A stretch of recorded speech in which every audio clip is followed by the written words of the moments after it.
everybody, and welcome to the week 4 recap of The Bachelorette. I know I'll probably say this every week, but this week's episode was drama central. There was a lot of kissing as well. Anyway, let's just get right into it. So they're filming in Washington State this week. Think up in the mountains, log cabins, fires. So Charity has a really cute outfits. One quick correction, tall hot Brooklyn guy, I kept calling him Dayton, but his name is actually Doton. Anyway, he's the one who's chosen for an individual date this week. And they're going to be going bungee jumping. Yes, it is. Skydiving is when they jump out of an airplane, and the bungee jumping, they jump off a bridge and they do it together. Back at the cabin, Braden's like, my sweet is crappy, but I'm looking forward to see Charity. I'm going to make the best of it. And while Doton and Charity are on their dates, the guys kind of sit around and talk a little bit.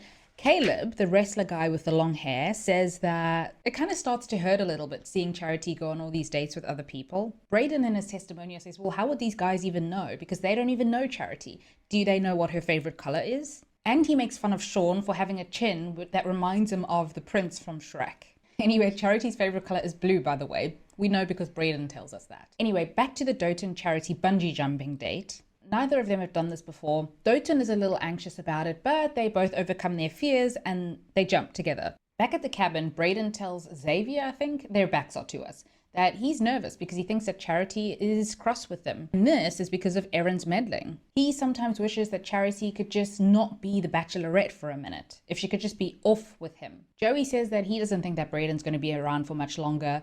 Tanner says that he's going to try to secure a one-on-one date. Is it me or is he getting kind of cuter every week? But he's still kind of a mystery. I don't know anything about him.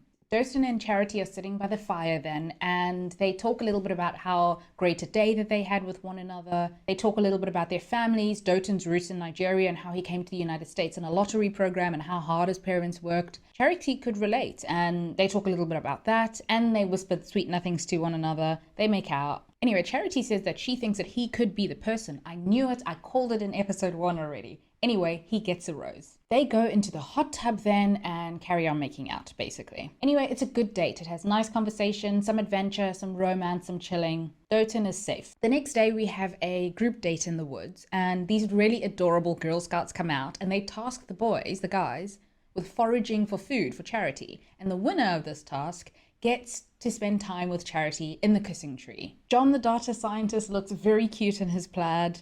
Braden says that he's in his element and he knows that Erin is probably not going to be able to step up to the plate. And he says this without even knowing what the challenge is going to be. The guys are really charmed by the girls. Joey says he's a little terrified of them. Tanner says that he can't wait to be a dad. The guys all set off on their mission, and I'm a little loath to admit it, but Braden's playful immaturity, it's really entertaining and kind of endearing here. When he's not being problematic, he is fun and funny, and he's really enthusiastic about the challenge as well. Anyway, Tanner serves his thing up first. It's a kind of charcuterie board with mushrooms. He thinks that he did well and Charity's pretty pleased with it.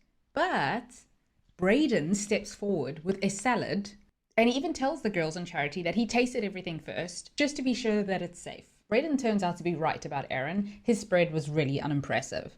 Anyway, the girls then ask the guys some questions, and one of the questions is, how do you see this ending? Tanner answers that he doesn't want this to end. That's a really good answer, actually. Erin says that he wants this to end with him on one knee. Now, I don't know why, and maybe if you don't watch the show, you might not understand it either, but I'm starting to sour on Erin. I'm starting to find him a bit too righteous, and he kind of sucks up to Charity a little bit, which I'm not into it, even though I feel like he is a good guy. Braden's answer is that he wants to be content and not want anything else in the world. Charity ends up choosing Erin to go off with into the kissing tree, and I didn't understand this because his answer was kind of boring. I know he's trying to impress Charity, and his food spread, I mean, he brought a frog. So, I mean, Charity said that she wasn't going to penalize people for not having a great spread. It's more just about the fun and the creativity, but I don't know. Braden seems to echo my sentiments because he says that, well, if Charity wants a cookie cutter guy, then she's got him. And then he starts his insecure Braden nonsense again, and he says that, well, Charity is an amazing woman, but maybe she's just an amazing woman for somebody else and not for me. And the tone is interesting because it's not a gracious, may the best man win tone. I mean, we know Braden at this point. Later, the guys all have a chat, and Erin confronts Braden about his pessimism about the whole thing. He complains a lot. about the process. And Brayden says, well, it's just difficult to see the woman that you like dating other guys. They all talk then about what they want at the end of this. And some of the guys are ready for marriage. Sean points out to Brayden that his and Charity's end goals aren't aligned. And there are guys there who do see an engagement. So what is Brayden doing there? Because Charity has made clear what she wants. Anyway, as they're all talking about this, Charity walks in and she's like, what is everybody talking about? Anyway, they're basically honest about her and tell her about the Brayden thing, and Brayden also admits it. And Charity pulls Brayden off for a chat.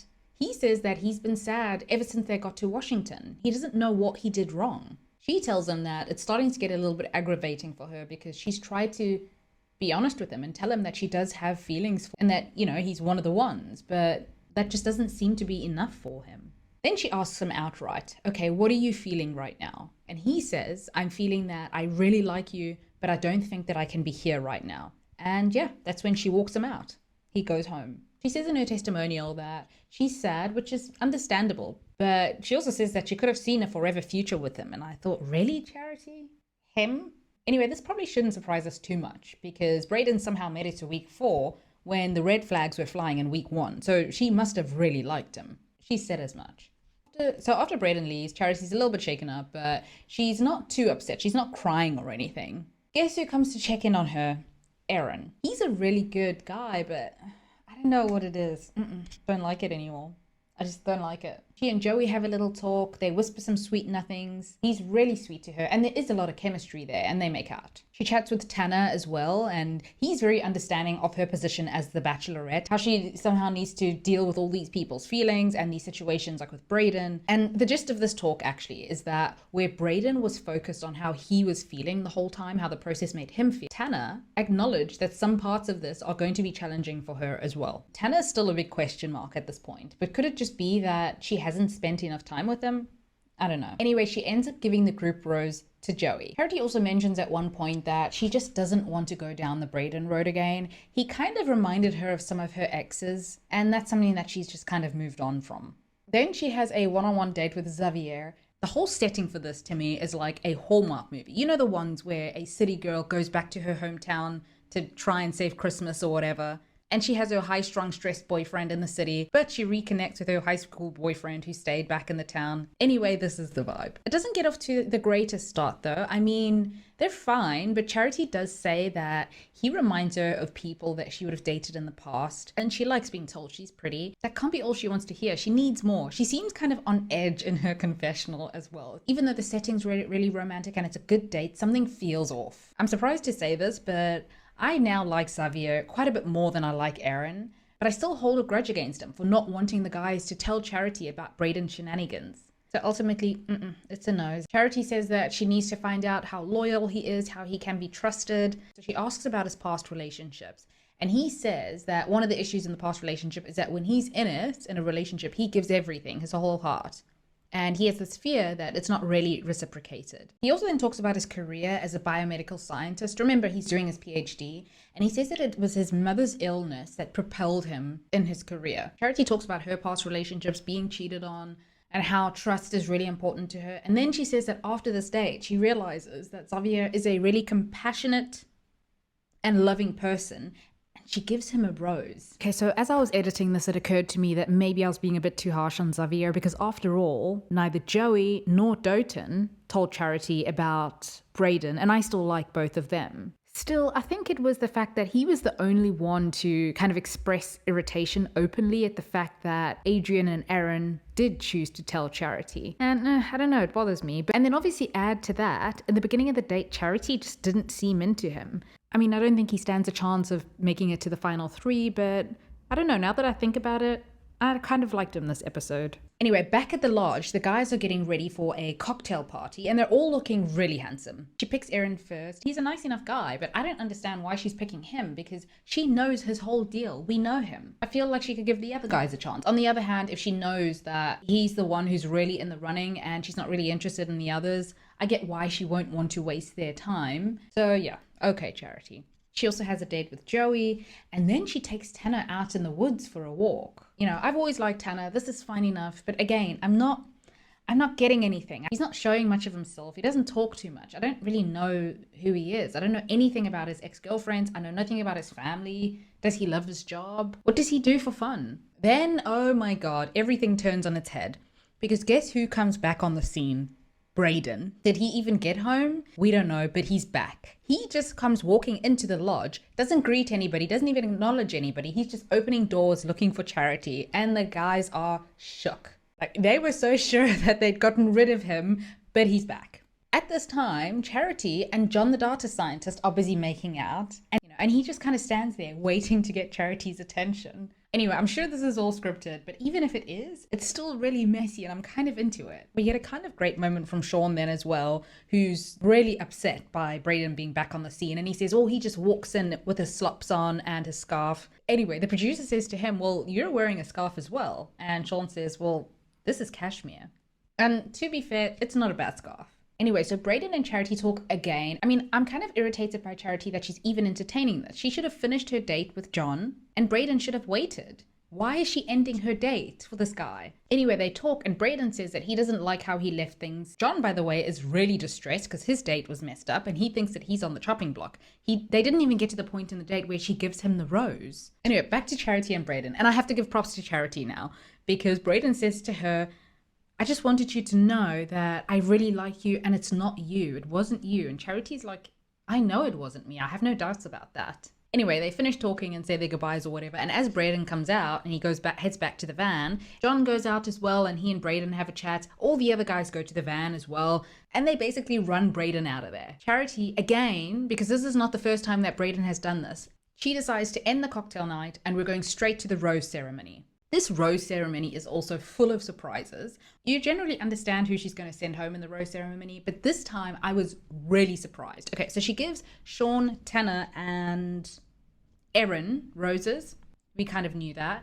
But guess who she sends home? She sends home Hot John the data scientist. He's gone. He's done. And I predicted that he was going to be in the finals. I wanted him to be. I don't really understand how Charity chose Sean over John. I wish she could talk about that because I want to hear. Caleb, the wrestler with the long hair, is also going home. I mean, he never really stood a chance anyway, but I was so pleasantly surprised by him. He was really sweet throughout and he seemed like a really nice guy. Michael, the yacht captain, we don't really know much about him anyway. He goes home. Anyway, John says a tearful goodbye and yeah, he's really gracious. I mean, all the guys are really gracious about being sent home. Yeah, that is week 4 of The Bachelorette. Okay, I think now that these guys are gone, we have Erin, Xavier, Doton, Joey, Sean, Tanner. I predict, we have 6. I think Sean's going to go home next. And even though I want her to send Erin home, I don't think she will. I think she will send Xavier home as well. I think Tanner's also going to go home. He's a really nice guy, but he's kind of coasting on vibes, and I don't even know what his vibe is. Like, I definitely think it's going to be Doton, Erin, and Joey who make it to the final 3. Anyway, I have to go because I want to go watch Oppenheimer. If you have seen this week's episode, feel free to share your thoughts, and thank you for watching.